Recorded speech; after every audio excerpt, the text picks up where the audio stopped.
be aware of the power of grooming, especially when somebody has seduced a child using all their attachment. You know that the groomer will know things about the child. The child may not even know about himself because he's put himself into a position of power and authority. You know, he'll have groomed mum if it's a single parent family. He'll have groomed mum long before he started grooming the child. So the process is so fluid that it can be very hard to detect. It can be impossible for the child to explain. All the child is left with is the thought that it's all my fault. It's all my fault. I should have screamed. I shouldn't have let him. I should have told someone. They don't understand how they've been groomed. They've been groomed into silence, and being told constantly, nobody will believe you. Nobody will believe you. Sometimes there doesn't even have to be a threat of a certain outcome.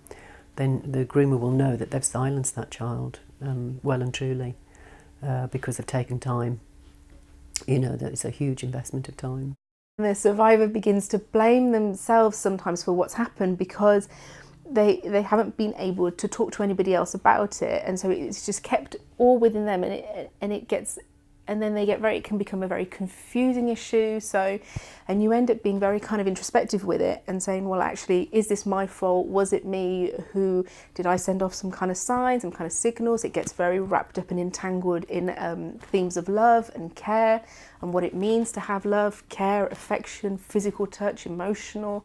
So professionals really need to be aware of the power of that and to use their position wisely. Because children are very, very wary and afraid. The child is you can very, very easily detect the distortion in relationships, what's happened to their attachment system. It's been completely disrupted because of the effect of grooming, as is really prevalent in families when child sexual abuse comes to the fore.